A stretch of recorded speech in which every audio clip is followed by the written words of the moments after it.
જ્ઞાનનો બીજો અર્થ છે વિવેક, અને જ્ઞાનનો બીજો અર્થ છે ઔચિત્ય. ફરીથી મને 4 પ્રકરણ, 3 ભાષ્ય, 6 કર્મગ્રંથ, 10 વૈકાલિક, 10 તત્વાર્થ, વિતરાગ સ્તોત્ર, યોગશાસ્ત્ર બધું જ આવડતું હોય ને તો હું જ્ઞાની નથી, હું વિદ્વાન થયો. જ્ઞાની નહીં. જ્ઞાની અલગ, પંડિત અલગ, વિદ્વાન અલગ. કાશી બનારસની યુનિવર્સિટીમાં ભણી ગણીને પંડિત તૈયાર થતા હોય, પરંતુ એને જ્ઞાની ન કહેવાય. જ્ઞાની એને કહેવાય જાણ્યા પછી એ પાપથી અટકતો જાય, જાણ્યા પછી એ ધર્મમાં આગળ વધતો જાય. એનું નામ જ્ઞાન છે. ભક્ષ્ય અને અભક્ષ્ય વચ્ચેનો વિવેક તમને આપે એ જ્ઞાન. હે અને ઉપાદેય કોને કહેવાય એની સમજણ જેના દ્વારા પ્રાપ્ત થાય એનું નામ જ્ઞાન છે. શું બોલાય શું ના બોલાય એની ભેદરેખા જેને સમજાય એનું નામ જ્ઞાની છે. વર્ષો પહેલાં અમારું વાલકેશ્વર ચોમાસું હતું, 1994, 30 વર્ષ, બાબુ અમીચંદ પનાલાલ. અને એમાં એક પરિવાર પાલનપુરનો બહુ સરસ રીતે જોડાયો. મને કે વર્ષોમાં મારા સેવા મેં નથી જોડાયા, આ વખતે પહેલી વાર પ્રવચનો સાંભળીએ.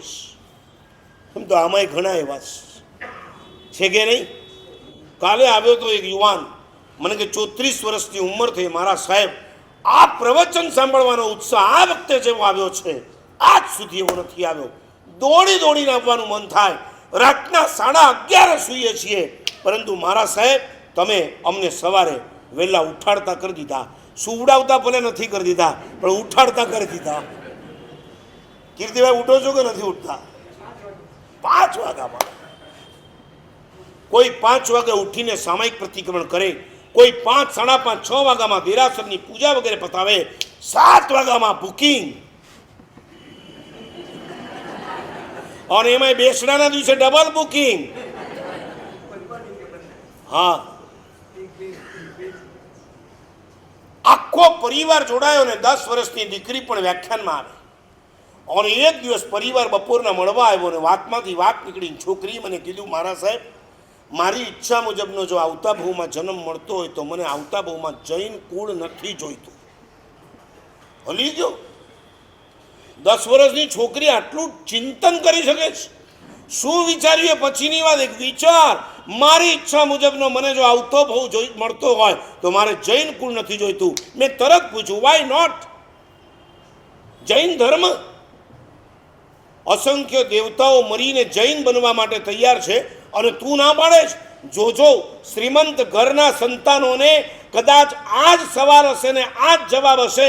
હું કદાચ પૂછું ને તમારા સંતાનોને આવતા ભાવમાં, તો એ કહી દેશે ઘસીને જૈન ધર્મ નથી જોઈતો. એનું જ્યારે રીઝન પૂછ્યું, મારા રૂવાડા ખડા થઈ ગયા. આટલી નાની છોકરીએ કહી દીધું, મારા સાહેબ આપણા ધર્મમાં આ ખવાય, આ ન ખવાય, આ પીવાય, આ ન પીવાય, અહીંયા જવાય, અહીંયા ન જવાય, આ જોવાય, આ ન જોવાય, આ બોલાય, આ ન બોલાય, અહીંયા બેસાય, અહીંયા, આ બધા રિસ્ટ્રિક્શન બહુ. એટલે મને આવા રિસ્ટ્રિક્શન ના ચાલે, માટે મને આવતા ભાવમાં જૈન ધર્મ નથી જોઈતો.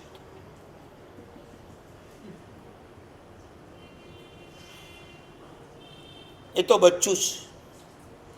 મોટા થશે, સમજણા થશે એટલે ઓટોમેટિક એના જીવનમાં પરિવર્તન આવશે. તમે વડીલો થયા પછી કદાચ તમને પૂછવામાં આવે, ડબલ ઢોલકી. એક બાજુ કહેવાનું કે અમને આવતા બહુમાં જૈન કુળ જોઈએ, જૈન ધર્મ જોઈએ, અને બીજી બાજુ ભગવાને જેનો નિષેધ કર્યો બધા જ પાપ જો આપણા જીવનમાં ચાલુ રાખવાના હોય. હું તમને પૂછું, તમારા પ્રકરણ, ભાષ્ય, કર્મગ્રંથ આ બધું નોલેજ તમારી પાસે હોય અને એમાંથી કંઈ એપ્લાય ના કરતા હો, તમારું જ્ઞાન ન કહેવાય, તમારું જ્ઞાન ભાર છે. ઉપદેશ માળામાં ધર્મદાસ ગણી લખે છે, જહા ખરો ચંદન ભારવાહી ભારસ્સ ભાગી નહુ ચંદનસ્સ એવમ ખુનાણી ચરણેન હીણો નાણસ્સ ભાગી નહુ સુખ ગઈ. પ્રાકૃત